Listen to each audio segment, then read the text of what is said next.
I never thought I'd be a $350 phone type of girl. I've always felt like a mid-range phone wouldn't be powerful enough for my daily needs or have good enough cameras for my Instagram ambitions. I've always sought high-end phones with fancy features. But with a recession raging for the foreseeable future and a sudden glut of impressive mid-range phones, I've begun to reconsider my stance. Now that Google has launched the Pixel 4a at last for just $350, I might actually be convinced. The time for mid-range phones to reign is nigh.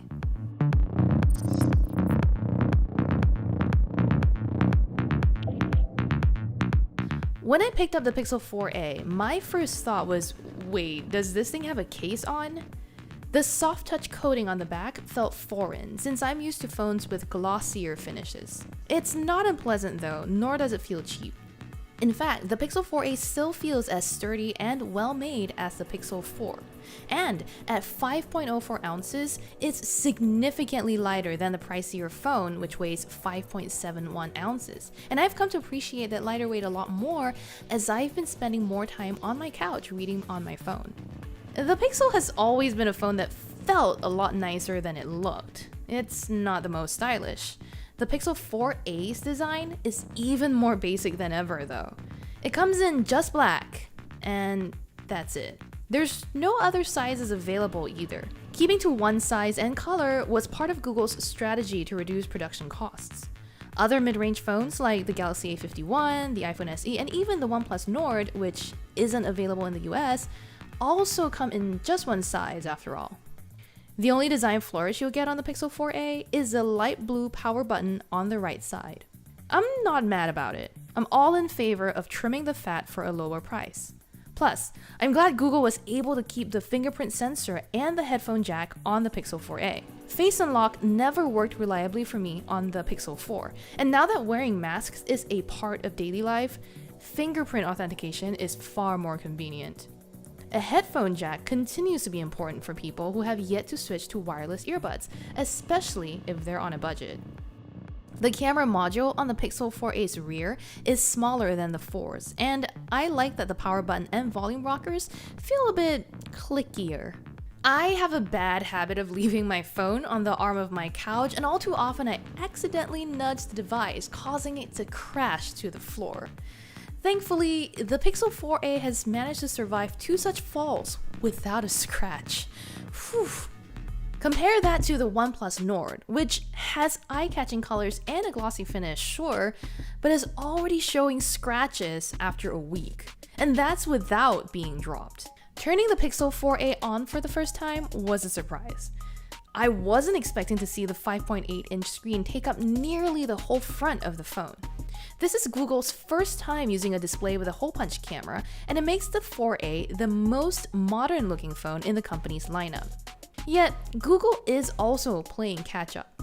The OnePlus Nord and Galaxy A51 both offer similar screens with camera cutouts, and they measure 6.4 and 6.5 inches respectively. The iPhone SE still sports a tiny 4.7-inch screen with a design from 2016 though.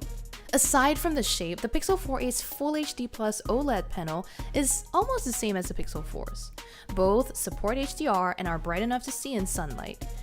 I enjoyed watching episodes of Sense8 as scenes from a Pride parade were vibrant and detailed. I was surprised when I realized I missed an important Pixel 4 feature, the 90Hz screen refresh rate. The Pixel 4a only refreshes at 60Hz, which made things like scrolling my Instagram or Twitter feeds look slightly sluggish. If you've never laid eyes on a 90Hz screen, you won't miss it, but if you're considering switching, this will take some adjusting. The Pixel 4a isn't alone though. While the OnePlus Nord does offer a faster 90Hz screen, the A51 and the iPhone SE are both stuck at 60Hz. For the price though, this is a minor sacrifice. My bigger complaint is about the Pixel 4a's bottom-firing speakers. It was too easy to block them when I was grabbing the phone in landscape mode, which ended up muffling and distorting the audio.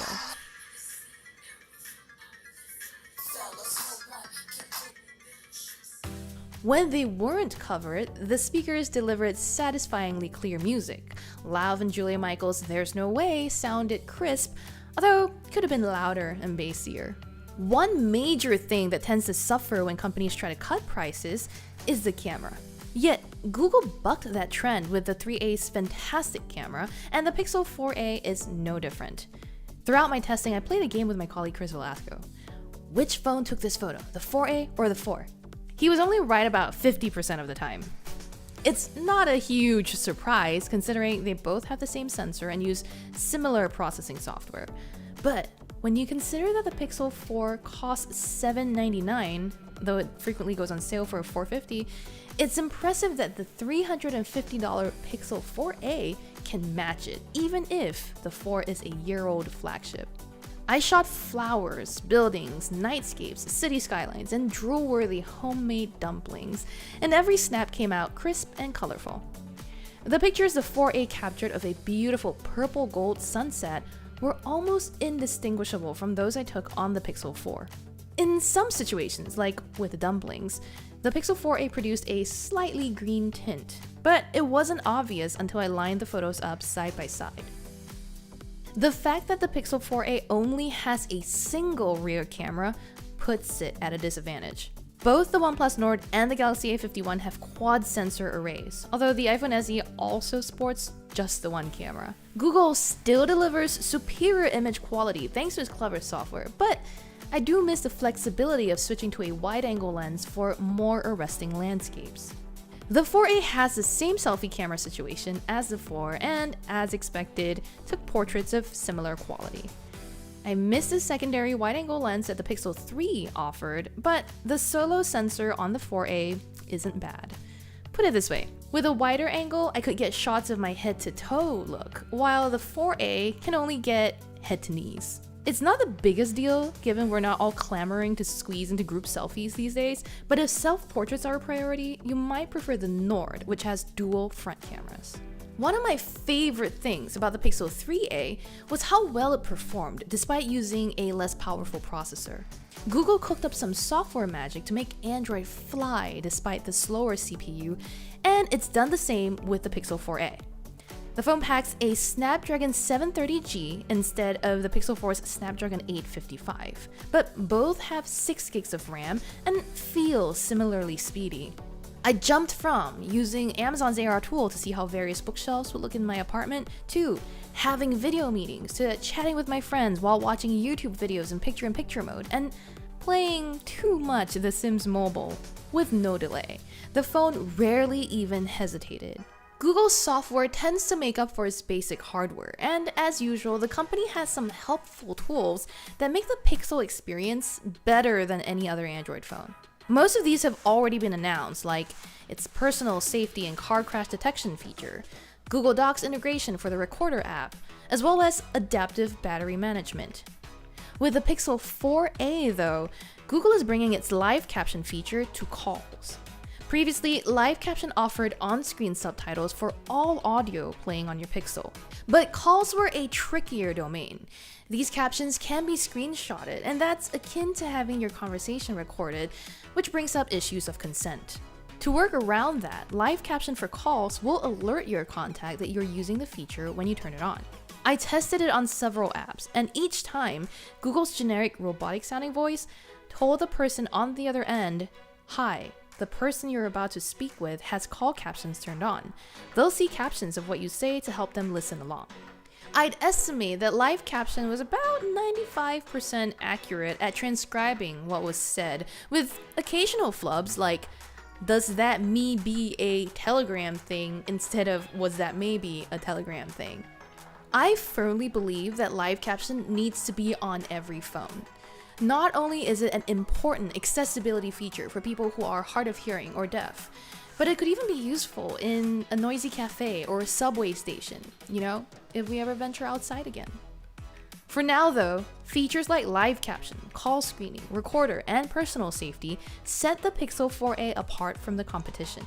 One area Google tends to fall short of the competition is battery life, but the Pixel 4a has surprised me on that front.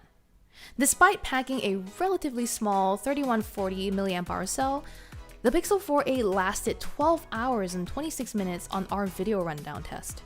That's just shy of the Nord's nearly 13-hour mark, and that has a 4115 mAh battery. In real-world use, the Pixel 4a easily made it a day and a half. But the Galaxy A51 and its 4000 mAh battery barely made it a day, and the iPhone SE couldn't even manage that. Once again, Google has shown that clever software tweaks can make up for lesser hardware. I've honestly never been this impressed by a mid-range phone. Despite a lack of style and a single rear camera, the Pixel 4a is the only sub-$500 phone I'd consider switching to. Plus, at $350, it's cheaper than the iPhone SE, the Galaxy A51, and the OnePlus Nord, which all cost about $400. While the Nord might have some nicer color options, a faster screen, and a more versatile multi-camera setup, it's not available in the US. Google's software prowess makes its camera shine, helps its battery last longer, and delivers unique features like live caption and on-device recorder transcription. Best of all, it makes the Pixel 4a feel like a flagship at less than half the price. For our in-depth reviews on iPhones, OnePlus phones, Galaxy phones, and other devices across consumer technology, make sure you subscribe to Engadget. And as always, thank you for watching.